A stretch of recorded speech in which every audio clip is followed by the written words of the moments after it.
This should be information that underlines what we need to do to move this country forward. Well, hello, everybody. It's David Leis, your proud host of Leaders on the Frontier. And it is Thursday, August the 13th, 2026, the year of our Lord. And today on the Frontier, we're going to talk about probably one of the most important topics we could talk about, and that's the next generation. And they're here and now. And we want to talk about, frankly, do they have a future in this country? How do we look objectively, not only at the facts, the reality of our situation today as our country struggles on different fronts? And that struggle is not just simply in terms of economics, job prospects, but the opportunity to live out the Canadian dream. So we're going to talk about that today. And I urge you to be involved and to share this program because it relates to, we know that Canada can do better. So what are going to be the policy solutions that enable our next generation to move forward? So I'm delighted we have an incredible panel that's going to join us momentarily. And we welcome your comments. And speaking of comments, we get them by the thousands. As an American, I pray for Canada every day. We are rooting for you down here. So that's from William. Thank you, William. The first in-depth study of lack of security at our ports of entry. Shocking. Thanks to Scott McGregor. And that's from Katie Kay, who is speaking to a program that was released this last Tuesday on a report that was released by Frontier on the challenges of security with our Pacific ports. You won't want to miss that. Other comments, what an awesome guest and what a terrific interview. I'm an American. I just don't understand the Canadian government and the people that elected them. What a waste of tremendous opportunity in geography. And that's from AJ. So thank you very much for that comment. So keep them coming. We welcome them. And as we gear up for our program, I want to reference a few headlines. There's so much going on this week. Including BC wildfires are obviously a great concern as they devastate so many people's homes and properties and forests. The RCMP is launching a number of criminal probes for so-called arsonists, so we will see what comes of that. They're also seeking help on a number of fronts across BC as they try to deal with wildfires in Kelowna to other parts of the province. Consumer insolvencies are way up. They've doubled since 2020, and that's where a news headline is from Juno News. Parents are wary of COVID shots, or pardon me, this is a title from Premier Daniel Smith, criticizes the Edmonton police for a video on hate reporting. And I think that's a fascinating story. She said, we don't believe in policing unpopular or religious-based statements, even if they are controversial. And that's according to the Premier. In another headline, parents are wary of COVID shots, and this comes from original documents from the federal government as released by Blacklock's reporter, stating that Canadian parents remain very wary of COVID shots for children, even years after the pandemic. And this is according to the new health agency poll. In other news, the CEO of Suncor says a lot of work remains to be done in terms of a pipeline coming out of the MOU between Alberta and the federal government. We also have a judge who gives a repeat LCBO, or the Liquor Control Board of Ontario, a thief, a harsher sentence because he doubts the Canadian Border Service will deport him. This is a person who's got into trouble many times, and the judge is clearly wary that he'll ever be deported for his crimes. In another story, Italy is condemning Spain's unacceptable border controls as Moroccans has poured into the country and Spain has given them papers to go throughout Europe. So a number of European countries are reacting to that.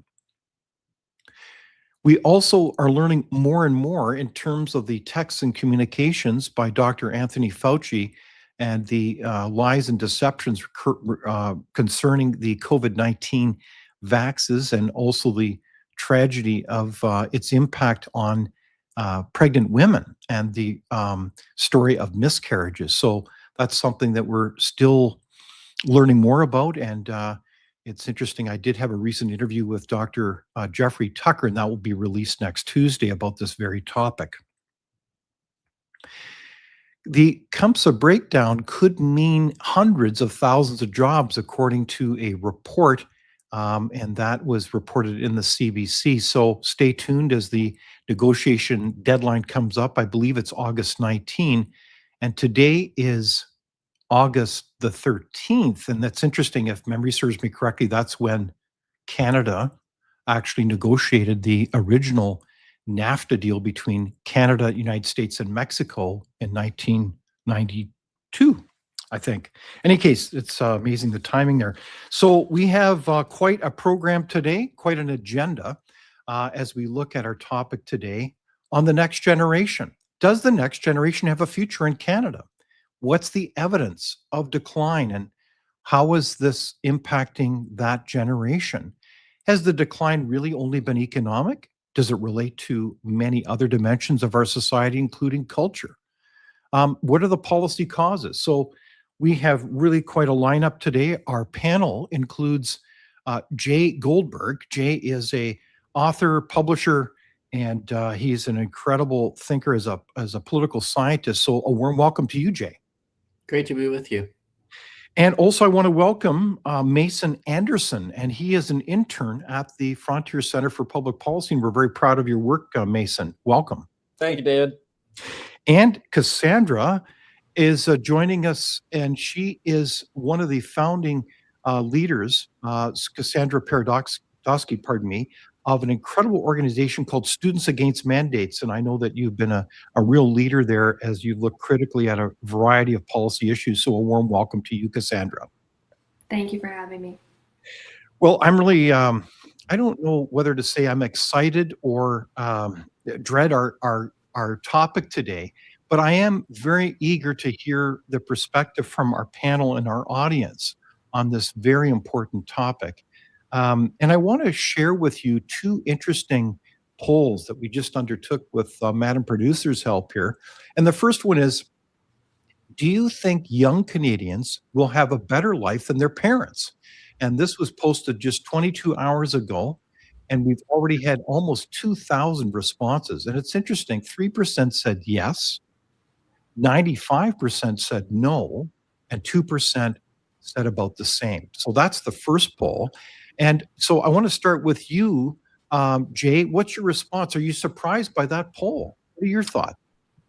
Honestly, I'm not surprised. I think this is something that a lot of Canadians and young people are feeling, that we're not going to be better off than our parents, whether it's the price of housing, whether it's the cost of food that's gone up $1,000 a year for the average household for the last few years, whether it's deficits from all levels of government that are mortgaging the future of future generations, young people. It's not surprising to me. I think there's a lot of pessimism, certainly, and obviously there's geopolitical tensions that are almost unprecedented that Canada is facing right now. You mentioned, of course, that we're facing a deadline with the Trump administration in less than a week, and that could completely devastate Canada's economy even further, past the last 11 years of rather weak economic growth that we've seen, and declining opportunity for young people. So it definitely doesn't surprise me, but as I'm sure we'll get into later in the show, I think it's not just an economic decline, but we've seen declines in other areas as well. Okay, very powerful summation, Jay. It's interesting. I've got a lot of comments. Sheridan Forbes says, David, here, the truth is previous generations and government have decided to sacrifice the prosperity of young Canadians and the national currency for high home and government spending. Well, thank you for that comment, Sheridan. Mason, what's your comment to that poll? Are you surprised by it? Not at all. Not at all. Like there's been many, like tons of data that's shown that since 2015 that we went from the fifth happiest country for youth between the ages of 25 to 34, and then we have since fallen to rank 25 out of 147. So it's quite indicative that we have. Wait a sec there, Mason. Can you just repeat that again? That is a bombshell of a statistic, and I know you've been doing quite a research backgrounder on these topics with our Vice President, Dr. Marco Navarro-Gini. But can you please repeat that stat? That's kind of mind-blowing. Well, in 2015, Canada ranked 5th in the World Happiness Index with a ladder score near 7.4 on a scale of 10. The 2026 World Happiness Report places Canada 25th out of 147 at roughly 6.74, and the United States ahead of Canada for the first time in the report's history. So there you have it. That's quite an interesting statistic that frames up our discussion here. So thank you, Mason. Cassandra, your response, are you surprised by this poll? Absolutely not. I think the feedback amongst peers, even just anecdotally, is the same, like amongst all of my friends and, my siblings and whatever else. People are they're looking for ways to get out of here. Like, to be frank, there's a lot of young people I've talked to who are looking for better opportunities elsewhere, who are really struggling in the job market, who are struggling to pay bills and just afford basic necessities. And so that poll does not surprise me at all, no. Okay. When you say struggling in the job market, this is this is from the experience of peers and even statistically. I think that's true, is it not, Cassandra? Of course, absolutely.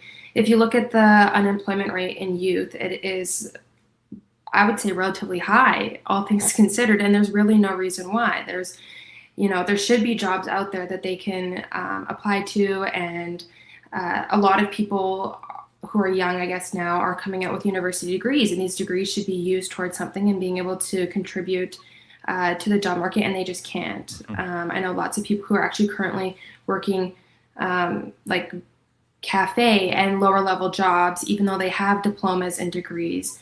And that's just the reality of the job market. It's tough. It's really tough out there. Okay, so those are very important comments that frame up the reality of this conversation. So thank you for sharing that, Cassandra.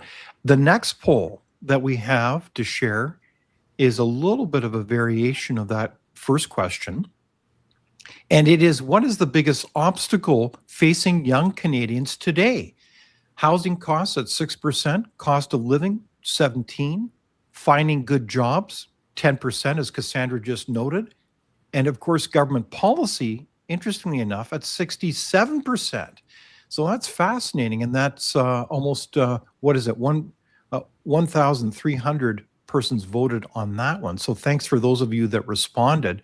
So going back to our panel, are you surprised, Jay, that the largest number of respondents said that government policy's gotten in the way here?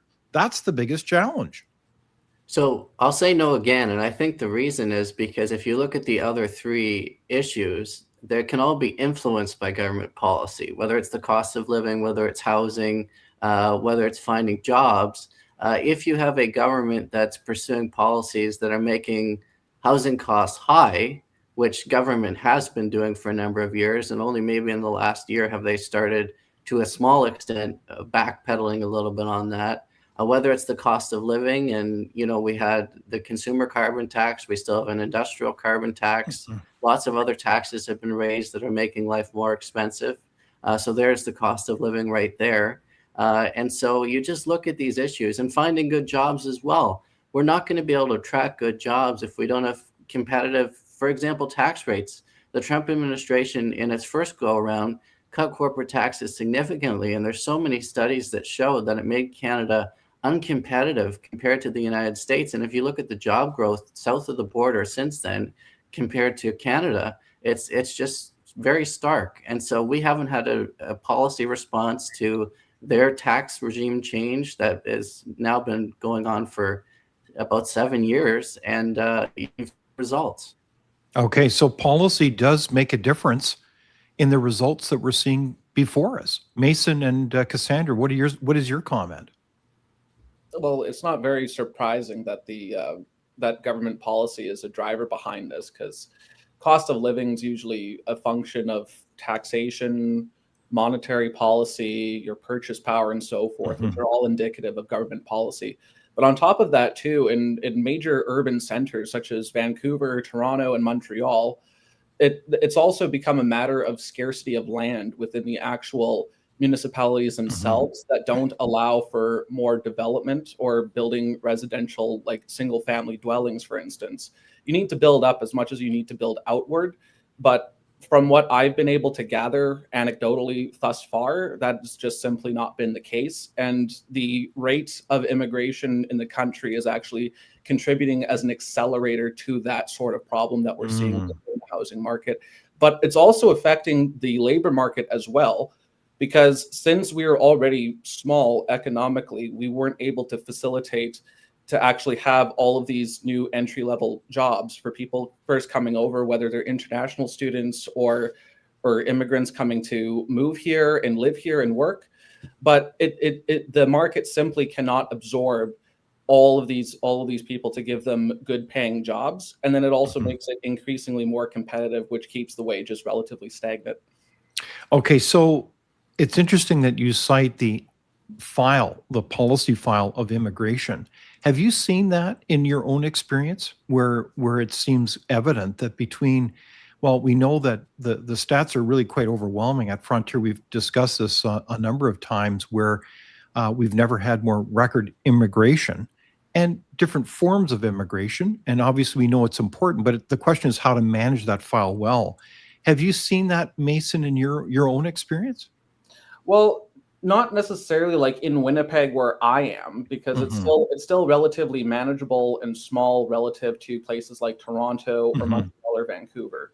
But I think that when you take the average for household prices or the median household prices in Canada, most of the outlier prices are coming from those metropolitan centers, which is usually the destination for new arrivals when they first come into Canada. So I think one of the problems is actually more so just like being dispersed and where everybody is going when they first come here.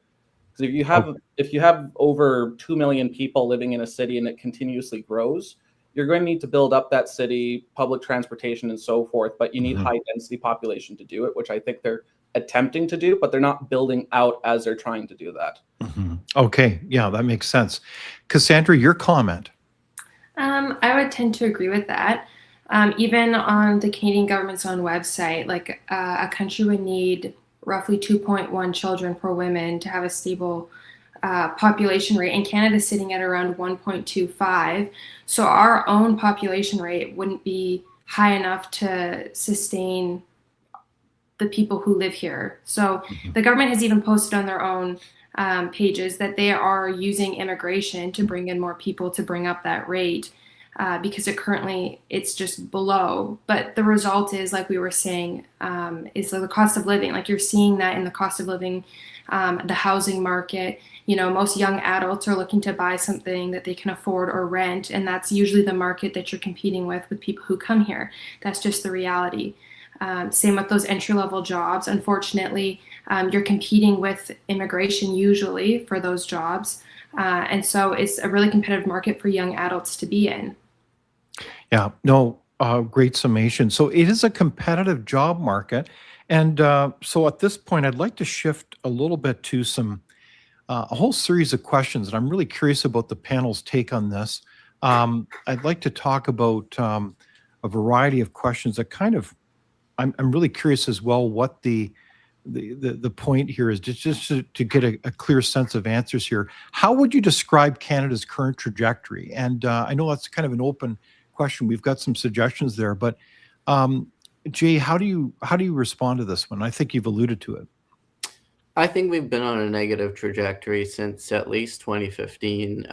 You talk of the 10 years of the Trudeau government, and again, that's not a partisan issue per se, but if you look at the evidence in terms of debt that's been accumulated, in terms of the happiness index that was cited by my friend earlier, whether it's the housing market, the prices exploding, our employment rate, our labor force participation rate, which is something we also haven't talked about yet, which is people just given up on looking for a job. And that, unfortunately, it makes our numbers look better than they actually are. So I think we're on a downward trajectory. I think that there were a lot of Canadians that were maybe somewhat optimistic that a change in at least the leadership of the federal government could change things. We've now had a Carney government in for about a year and a half. And it seems to have been a lot of talk and not as much policy action, I think, that folks want to see. There's certainly been some scrapping the consumer carbon tax. There have been some things that are moving things in the right direction, but I think not rapidly enough.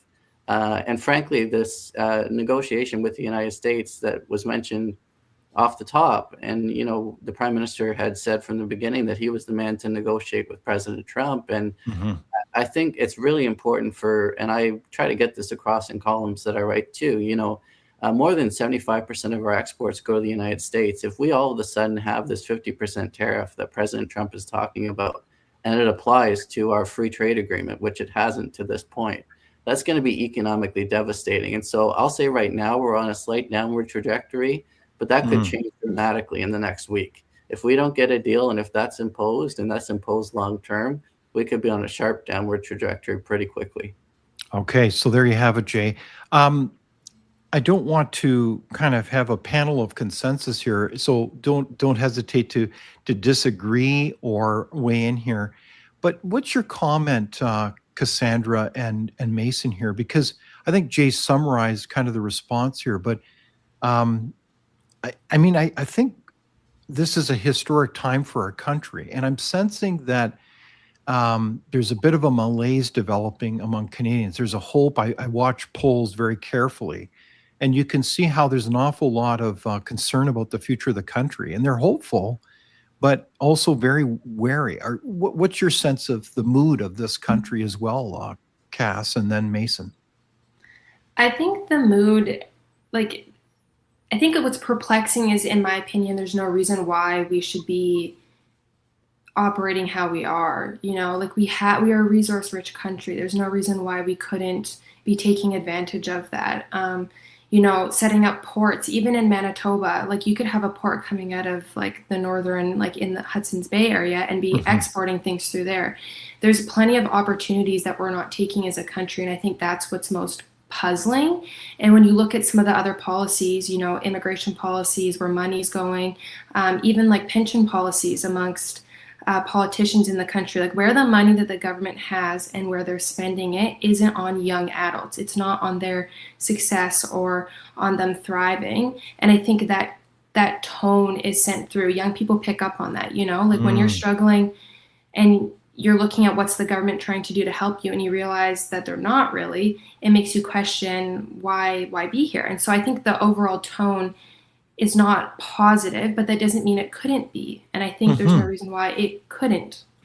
That's my opinion. Yeah, but Cassandra, I think that's a very thoughtful response.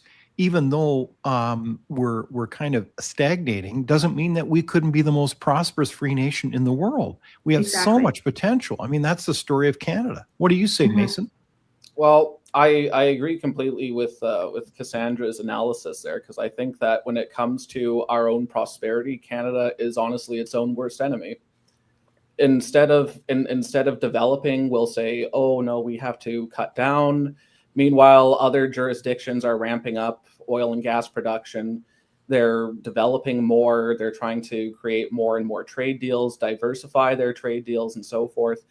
And again, with CUSMA as it is right now, where you have $1 trillion on the table that's going to be leaving our economy, and not to mention the hundreds of thousands of jobs that are also implicated in that. 70% of our national exports go to the United States.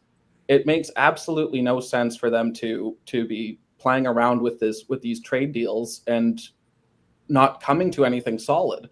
But on the other hand, I think that we do have a lot of potential and possibility.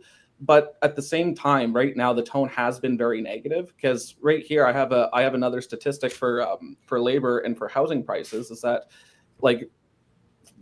inflation real adjusted home prices rose 163.5% from 1981 to 2024, while real median full-time wages only grew 24%.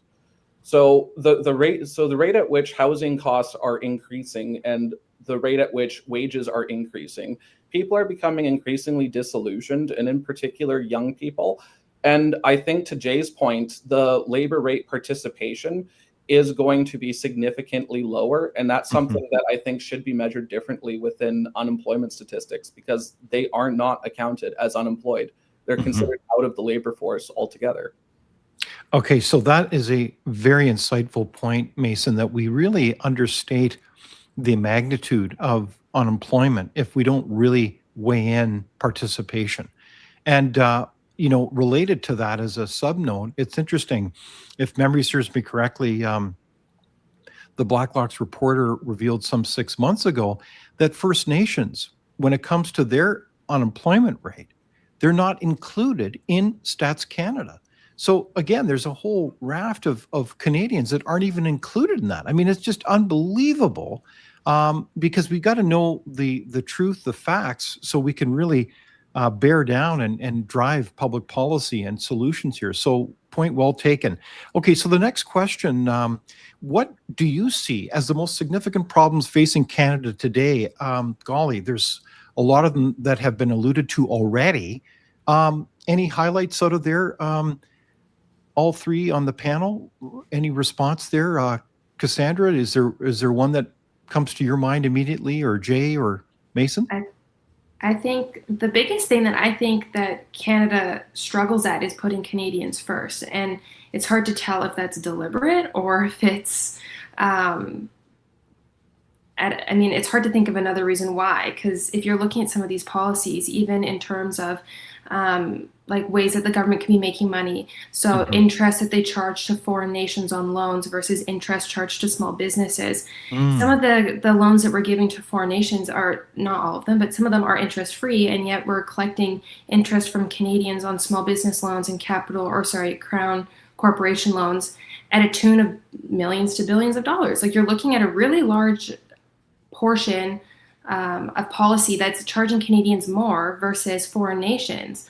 And there's opportunity there to be making money. I think the biggest thing that Canada could do is like focus on putting Canadians first. And I think all of those bullet points that were shown contribute to that. There's ways that we could be touching on all of those, that you could be focused on Canadians versus foreign countries, foreign individuals.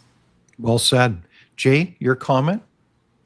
Well, we've talked about it a lot already, and I think all of those points are really valid. But housing, I think, is a big issue for young people, particularly in the urban centers, and connecting. And as well, like, the jobs that are available, to the extent that they are available, are in the urban centers where young people can't afford to live. And so there's, massive commuting times if you're living very far away from the urban centers, which plays into the happiness scores, which plays into all kinds of other things in delaying raising a family or having a family. So I think all of that plays in. But to the point that my colleagues have been making too, is there really is a bit of an intergenerational, I think, struggle. Even if you look at housing as an example, you've got policies that are holding us back in major urban centers from building more homes, from building up, as we've talked about, because you've got a bunch of people who have owned property for years and they're in retirement now, and they don't want to see certain types of development in their communities, whereas we desperately need housing in these communities. So I think there's a bit of a generational struggle too, not just in terms of where should money be spent by the government, but what kind of housing policies should we have? What kind of taxation policies should we have? What should the retirement age be? I mean, go back to when Justin Trudeau was first elected, he undid what Stephen Harper was doing in terms of raising the retirement age from 65 to 67. Now, that was going to be down the road, but that was going to be a huge economic impact on the federal government and impact in the deficit. And I think a lot of Canadians that are young people that are saying, I can't even find a job, I can't find a home, I can't afford anything, to see people, getting the Canadian pension plan for 25 years on the backs of young people, which is increasingly a lower number. The number of young people paying for the, people on their retirement, it's dwindling. And so I think it's very frustrating for a lot of people. And I think it's definitely led to some intergenerational resentment. And I think you saw that, frankly, in the last election in terms of where the votes went. Okay, so there's a lot to unpack there, as they say, Jay. I want to go back to your comment about a fascinating policy example of this kind of intergenerational tension that you allude to. And that is that a number of years ago, the then federal government at the time, led by Stephen Harper, did adopt a slightly delayed retirement age. And that was obviously very important to kind of manage an aging society in Canada. Everyone knows that our average age has gone way up. And this is one way to manage those finances responsibly so everybody would have a pension. So are you saying that that was just simply written off and reversed back to 65 just for political calculus and not really undertaking a policy decision in a responsible way? Oh, absolutely. I mean, if you look at other countries, you look at Germany, you look at countries in Europe, they've had to raise their retirement age. It's been a necessity. And when the CPP was created, people were living till maybe the average age of 70. So people were collecting it for 5 years. Now your average age is well into the 80s. And so the fiscal calculus has changed enormously. And the amount of young people we have to pay for the retirees has dwindled significantly as well. So it's having a huge impact on our fiscal system, and it's another policy where the government just doesn't seem to want to touch something so controversial for that segment of the voting class, I suppose. I think you're onto something, Jay, and it's very concerning, Mason. Do you see this kind of intergenerational tension as well? 100% I do. I have some stats right here, actually, because 10 years ago in the 2016 census, it recorded ownership at 39.6% for ages 25 to 29 and 55% for ages 30 to 34. And then roughly 47% for the combined 25 to 34 band. But the most recent measured point in the 2022 Canadian Housing Survey puts the 25 to 34 rate at 42.2%, down from 55% in 1999. But what's even more damaging, though, is that when you look at intergenerational studies, what ends up happening is that millennials are actually like aged 25 to 39, owned at 49.9% in 2021 against 56.2% of Gen Xers in 2006, which shows that there is a very stark decline in generations that are able to access housing and single-family dwellings. And this has been and it's also been exacerbated as well, where you have a doubling of people that are living at home still in that same age cohort than baby boomers were at the same age in 1991. So I think that this is also partly because like we've been very comfortable as a country for a long period of time. So people usually don't worry about things when they're comfortable.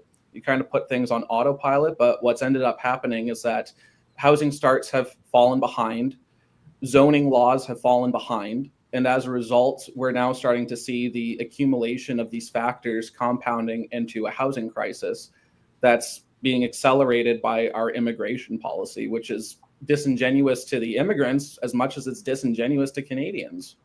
Now, what do you mean by disingenuous to the immigrants? Well, they say that like when people come here, they come here for the Canadian dream. They want to they want to pursue employment. They want to do better. They want to buy a house. They want to raise a family. They want to enjoy life and have a good life.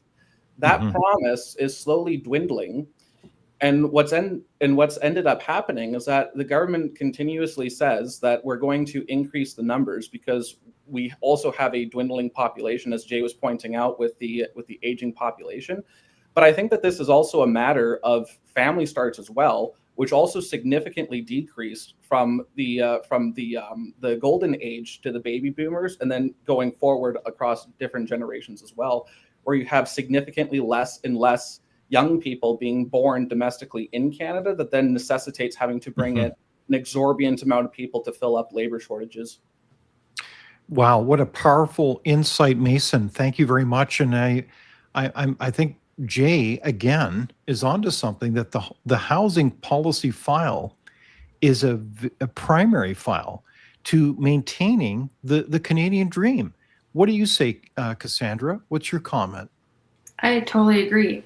I think another thing to think about too is if all of these young adults aged, let's just say 20 to 30 can't move out of their parents' homes, their parents need the bigger homes too, right? Like it's kind of a bit of a cycle here.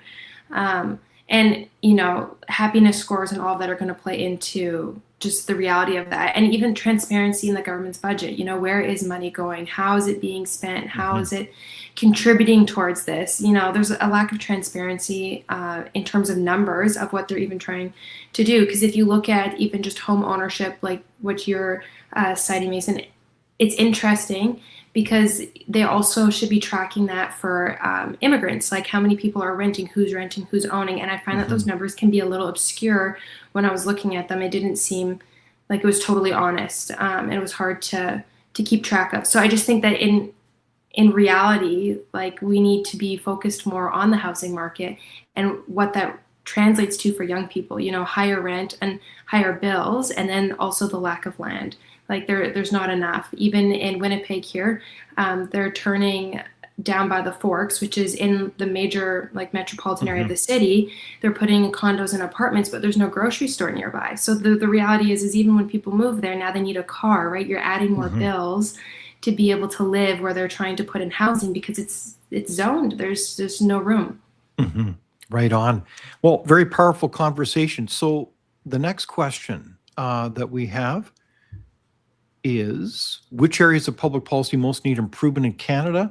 I think we've gone through that, probably housing. Is there anything else to add on there, panel? Golly, there's a great list there. But maybe we could turn to the next question. Looking ahead 5 to 10 years, how do you view Canada's future? Full of opportunity to bleak, unsure? Any responses there? That's looking ahead. What do you see, Jay?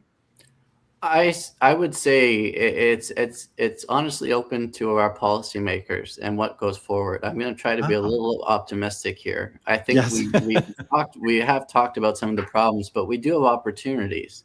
And if you get rid of some of that red tape around housing, if you change zoning laws, if you change certain taxation structures, if you look at immigration to make sure that we're bringing in people to contribute to the economy specifically, if we tackle some of the big issues, we can have a bright future. And we talked about as well energy issues, accessing ports, getting pipelines built, making sure we're not so reliant on the U.S. economy generally. I think the policy prescriptions are there. We know what we need to do to get to a brighter future, to get to a more promising future for young people and all Canadians. I think it's just a question of whether our political leaders are going to have the will to get there, or if they're going to want to go along to get along and just kind of, you know, skate through and try to stay in power and not make controversial decisions. I mean, you look back and sometimes politicians that make controversial decisions, and you look at the Mulroney government, did they get everything right? No, but were they willing to tackle a lot of very controversial issues? Yes. And have we had a lot of governments since then that have been willing to say, let's tackle some really big controversial issues that we need to tackle as a country? Not really. Maybe the Chrétien government a little bit on fiscal policy, but we really haven't had a lot of folks in government that have been willing to risk their popularity, for example, in order to make big, bold decisions. And I think we're going to need that if we're going to have a brighter future. So you want bold decision-making. Does that sound like leadership, Jay? I think we need some leadership. I think we've had a long time of politicians saying they're going to do things and not necessarily following through. A small example, interprovincial trade barriers, right? You know, this was talked about right away as something that we had to deal with, you know, because of Trump's tariffs. It had to be done. And we can't even get all the premiers to agree on whether alcohol should cross borders. I mean, they all said they were going to do it. The federal government, to their credit, took down the federal barriers. The provinces still haven't acted because they all want to protect their small markets instead of growing the economy together. And so I think we do have a lack of leadership, and we have just a lot of politicians that seem to want to get reelected as opposed to take on tough tasks. I see two nodding heads here. Mason, your comment, and then Cassandra. Well, I think that it absolutely is just a matter of policy, because it's like, in terms of what should be fixed, it's like none of these things are actually fixable without a bureaucrat in Ottawa changing the piece of paper that determines the policy. That's just the reality of the situation. But then that also becomes an attitude of government and of cabinet. So hopefully they look at the data that their statistics department has been publishing over the last 10 years, and they analyze that, and they get out of their own way so that we can start working together and build up this country. Sounds good. What do you say, Cassandra? The same thing. I think it comes down to policy. I think that's and good leadership. I think one of the things that Canada struggles with in terms of politics is just, what actually gets done when they're speaking in Parliament. Sometimes it just ends up being back and forth and not a lot of movement. And even just sometimes from political leaders, the virtue signaling is more important than actually getting policies across and signed. And I think that's one of the biggest struggles, just looking at it from my point of view, is I think it is policy. It comes down to policy. You need good leaders who are actually pushing good policy and focused on that policy instead of good and looks good. Okay, very well said. I liked our discussion here. I want to take our discussion, though, in a little bit of a different direction related to culture, because I think that's another sign of decline or challenge in our country. And I'm going to be very blunt. I think that our values are very important as they set the table for economic prosperity. If we believe in objective truth, if we believe that meritocracy is important, have those types of values and principles that have enabled us to be so successful, have they been undermined? Have you noticed this within our country? I'm thinking of policies that emphasize race and ethnicity rather than, say, citizenship. I think that's one of the things that's amazing about the Canadian dream, is that you can come from anywhere in the world, and that was from the very beginning. And you can still be a Canadian as long as you integrate and get on with the show, work hard. That was kind of the essence of the Canadian dream. But it's like we've come back and undermined it through things like diversity, equity, and inclusion, all kinds of, I think quite absurd policies like multiculturalism that have undermined that unity and that ability to drive forward in the Canadian dream. Am I being too cynical, Jay? Well, I don't think you are, but I think it's very telling that, again, after he left office, the last Prime Minister Justin Trudeau, made this comment about Canada being so great because we're the first post-national country and we don't have an identity, and that was so fantastic. And I think it's really indicative of where his government and where policy kind of went over the past while. Was that we were pursuing this country with no identity, and at least in terms of government envisioned a post-national country, whereas I think Canadians want to have some sort of shared identity, shared pride, shared values, shared goals. And again, I think that erodes our cohesion, it erodes our happiness, it erodes our willingness to act in terms of pursuing policy objectives. And of course, only really was it when the Trump administration, came in with these tariffs, and then it was this elbows up attitude, and we're so proud to be Canadian, and it was a coin flip. But we've just had policies from the government that's been undermining that for so long to try to push us in this post-national state direction that I don't think most Canadians actually want to go in. And you talk about immigration as we have, and I think one of the reasons Canada is attractive is because of our identity, not the fact that we don't have one. I think people want to come to Canada for a reason, and I think we need to make sure that we maintain a Canadian identity going forward. Well said. What do you say, Mason? I completely agree with Jay. Most of the people that come to this country come from other countries that are more underdeveloped, perhaps politically unstable, or not very much opportunity. What draws them to Canada is the rule of law, the ability to go and be able to earn a living, have property rights to defend and hedge your future. And it's just kind of like those sorts of things. Those sorts of things are inherently part of culture. The property rights were an inheritance to this country from the British, as was the rule of law. But I think culturally speaking, if you think of the origin of the word culture, it comes from the Latin word meaning to worship, cultus. And so I think in that sense, there's a very large interplay between culture and our own happiness in this country. And I think identity plays a large part into that, in what constitutes the Canadian identity. Because it is very much true that we are different from the Americans, as the elbows up people say, but it is also very true as well that we share a lot with them too, because it's the same inheritance in a lot of ways. Indeed. Well said. I'm so impressed by this conversation. So, Cassandra, when you look at what are your observations about the decline of our culture? How do you see it from your perspective? From my perspective, I think in terms of, like the DEI policies that are put into like universities, professional programs, just across the board hiring, whatever it is, I think they actually lack the whole point, which would be diversity in thought. Diversity in appearance is, in my opinion, irrelevant. It's diversity in thought behind united goals. That's what's going to get you somewhere. Right on. And I don't think that that's actually what's being promoted. And so it's, the DEI policies, I think, are kind of irrelevant. Like, unfortunately, they are littered in our culture too.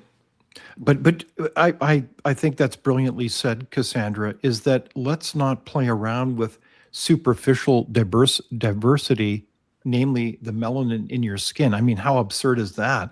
Let's get to the real issues of diversity of thought and get on with the program. And instead, we're almost censoring it. We're canceling people who don't think quite like the leftist orthodoxy within universities. I mean, hasn't this really betrayed the next generation then?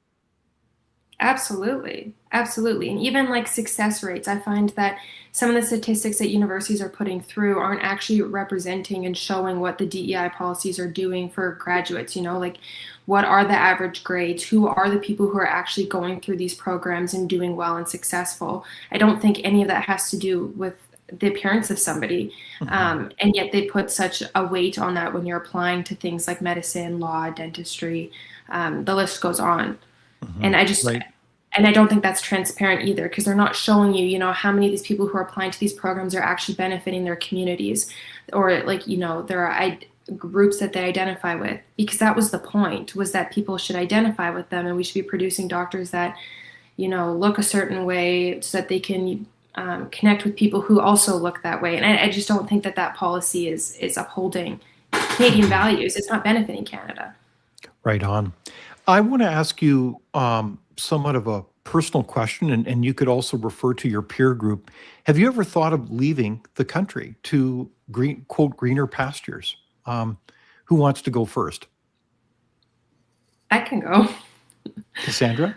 The conversation's definitely crossed in my personal life, for sure. I have family members who work in the US and Canada, like across North America, and it's definitely crossed my mind to go to the States. Do I think they're better? No, but I think that the cost of living is less. And like we said, if you're looking at one of the biggest metrics that young people are probably looking at is affordability. Can I afford a house? Can I have a good paying career? Can I start a family? And those things look better over there. And that's just the reality. It's not as far. I also have friends personally who have chose to leave. They don't see it being affordable and worth their time being here. And it's sad because, that's never where you want the country to go. But the reality is people are talking about it and people are following up and doing that. They are leaving. Are you seeing that trend too, Jay and Mason? Yeah, I would say yes. I certainly have family and friends that have gone to the United States or elsewhere. Certainly, has the thought crossed my mind? Yes. Will it probably have and probably not. But it certainly crossed my mind. And I would say that you've seen this throughout Canadian history, where there's been some pull to the United States in some way. But I think the factors that are driving it this time are more acute, like we've talked about today. Housing differentials, cost of living differentials have just become so much more extreme than they have been in the past. that I think that's really driving this generation's question about whether I should leave. It's not necessarily do I want to leave, it's do I have to? Exactly. It's a very practical question, and it's one that we really can't blame people for looking through those terms if they really can't find an affordable life, let alone live the Canadian dream. Your comment, Mason? No, I'm completely with Jay on that one. Like I have friends that have moved to the United States either for university or simply trying to go find better employment prospects. And realistically, like I've thought about it myself, not necessarily because I want to, but simply because I'm contemplating whether or not this current trajectory that our country is on economically is going to continue or if it's going to improve. And so right now, like as it currently stands and the way that the wind is blowing, I have not seen that. But for my own personal affliction, like I'm very historically minded, so I have a lot of affection for the crown and the monarchy. So it makes me kind of not wanting to go to the States at all. But on the other hand, it's a simple matter of economics and dollars and cents now. Very good. Madam Producer, I want to bring up one of these questions again. I'm intrigued about the question related to solutions here. Because we've had quite a far-reaching conversation today as we get kind of in the end here. How effective do you believe Canada's political system and political institutions currently are at addressing the country's major challenges? And I want to use this question in a particular way, and that is in terms of your advice to the panel. What do you see are the solutions through our political system? I mean, obviously, Jay, for instance, you said we really need bold leadership and vision here. It begs the question, are there some leaders there? Are there some bright spots in this country? I mean, not all provinces are the same. Where do you see signs of green shoots of hope when you look at our institutions and our political system? Jay?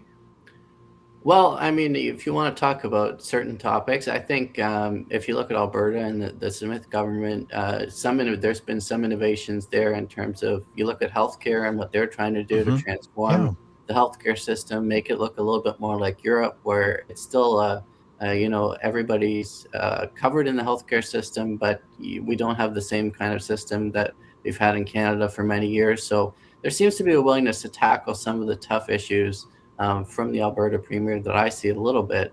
I think what plagues Canada's system in general is that even if the Prime Minister seems to want to do something, you got to get the premiers to go along, because what's ended up developing is there's so many essential areas of jurisdiction.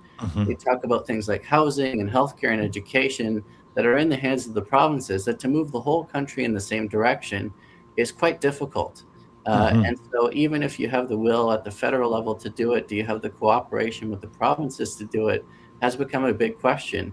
And, Mason talks about history, and I think it's very important. Nobody really thought back in 1867 that handing the provinces jurisdiction over healthcare and education was going to be as essential as it was today. And now we seem to be going in a whole bunch of different directions. So what it does offer, though, for a bit of hope, is this idea of laboratories of innovation, where you can see if Alberta, for example, makes some changes in healthcare and it works and it goes well, will other provinces follow suit? So I'll leave that as my point of optimism, that we do have these laboratories of innovation, but we have to be, to some extent, swimming in the same direction. And I think there's a lot of cases where we're just not. Okay, well said. Cassandra, your comment? I think my optimism actually lies with the Canadians themselves. I think, not trying to incite anything, but I think there's a lot of power that actually lies in people. Like, for example, not that I agree with all these policies, but the Freedom Convoy or Alberta wanting to separate, you're seeing some movement, some push when people really raise their voice. And I think part of the problem in Canada is that we kind of just passively as Canadians just let politicians kind of do what they do, and without really trying to like hear our voice. And it's not easy. It's very hard. It's getting involved in local politics. It's writing letters. It's doing the grassroots movements. But I think that's kind of where my optimism lies, is if enough people finally start, doing something about stuff, make their voice heard, put yourself into local politics, put yourself in a position where you can have a little bit of influence and sway for people who can. And I think that's where my optimism lies, is with Canadians really deciding like, hey, enough's enough. It's time to start doing something. And I think that's where it lies, in my opinion. Well said. I like the way you emphasize the importance of citizenship. And frankly, are we going to be victims or victors in these kinds of challenges? And I think, Cassandra, I would compliment you in terms of the kind of leadership initiative you took with colleagues such as Lee Vossen regarding students against mandates. You chose with courage to speak up and do something about it. So bravo on you. Thank you. Mason, your comment. Well, I think I agree with Cassandra that a lot of the power does lay within individuals when they act together. That's the basis of our entire system. The king does not govern as an absolute monarch. It's through the consent of the commons, and who gets to go to the commons is based off of who we choose to send there. So the reality of the matter is that I think right now, though, in terms of when people do speak up against policies that they go against, I think that there's also a large disconnect between the younger generations and older generations, but in particular, it's related to the forms of media that they actually consume on an everyday basis. Like my own grandparents, for instance, are large CBC viewers and that sort of thing. And I actually went to a couple of Students Against Mandates events when I was in university during COVID. But the disconnect between arguing about constitutional law, bioethics, and so forth, it was such a disconnect because what they hear every day on the media is that, we're conspiracy theorists and so forth. So I think more people have to be able to come together, talk about differences and their difference of opinion and policy, and try to hear each other out and set their own biases aside. But it only happens when, like I said, Canadians get out of their own way. Wow, well said. I like this so much. It says, thank you, David and panel, for your time and service. It's greatly appreciated. Young Canadians have to leave Canada ASAP if they want a stable life and family. It's not possible in Canada, sadly. So I hope Sheridan is wrong, but I do appreciate the point. And Mason, I appreciate your point that you've made in terms of the importance of having real conversations with other generations. And I think that divide is a real shame. I think that people need to be talking politics at the dinner table. I know that growing up, we talked about politics all the time. We didn't always agree, but we certainly had those conversations. And I think today, one of my theses would be that the younger generation probably has more power than they realize if they choose to speak up in a thoughtful, courageous way, in a respectful way. Because I like to believe, and maybe I'm somewhat naive and idealistic, but that most people as parents listen carefully to what their children are saying. And I think that people, as I'm hearing this from all kinds of people across a younger generation, are very concerned about the future of this country. And they want it to succeed. They want it to be prosperous. And the current course doesn't really give them that hope. So I think that conversation with the older generation needs to happen more than ever, where people need to say, look, mom, dad, we really need to get back to the basics here. And it's interesting, a slide here I wanted to share with you. This is the origin is NBC News, and it has to do with the transfer of values that have really been foundational for success. You may agree with this or disagree with it. But the values have often related to patriotism, a belief in the importance and love of your country, a belief in God or religion or morals, as we say, the truth of that, and then having children, family, and even the belief that the United States is the best place to live. And it's interesting, in this case, the poll seems to indicate that baby boomers resonate with these values, but the Generation Z, less so, has the previous generation then let down the next generation by not really transferring these values well. What do you think that means? Any comment, Jay? I think it's interesting. We've definitely seen over the course of generations an erosion in that, I think. But I think it's become more profound now. And it if you actually look at one of the comments I think Mason made off the top of the show, looking at the happiness index and things like that, if you don't have things like patriotism, if you don't have, strong values, and you don't have things that ground you in life, I think that starts to play into your happiness scores, your overall happiness in life. And so I think that will show, whether it's in Canada, whether it's in the United States, that if you're starting to lose all of these other things, happiness ends up following. And it's very unfortunate. It maybe is making it more difficult even to tackle our policy issues that are facing us, because we don't have the other values and the other identifiers that normally would have grounded previous generations. But I think it's really unfortunate. And I think, perhaps, is it a failure that it was not passed down? Maybe, but it's certainly a failure in terms of our institutions, in terms of society in general, and maybe previous generations in passing those values down. But certainly we've seen a decline, and I think that plays into happiness. Well said, Jay. Mason and Cassandra, your final comments? Well, I don't really have much more to add, actually. I agree with what Jay said. Well said. Cassandra? I agree. I think we've covered most of the issues that I think are most pressing. Well, thank you very much. I think this has been an outstanding conversation. I want to thank you, Jay and Cassandra, and of course, Mason, for this important conversation. And it's clear that policy does matter, as well as our culture and our sense of identity. And I want to thank you very much, because this conversation gives me hope. With leaders like you, I see a bright future for Canada if we can marshal so many others around us. So thank you. Thank you. Thanks for having us. Thanks, David. All right, so that brings to an end our conversation here today on The Frontier. And I want to thank you, the audience, for joining us. And be sure to check us out on these channels on social media, as well as Merit TV Canada right across the country. And I want to invite you to check out our websites on the Frontier Center for Public Policy. You can see a lot more information around these policy topics. And in the meantime, I want to wish every one of you a terrific week, and we'll see you next Thursday on Leaders on the Frontier Live. Here at Frontier, we don't receive any government funding. We are nonpartisan, and we work for you. Find out more and support this important work by visiting fcpp.org today.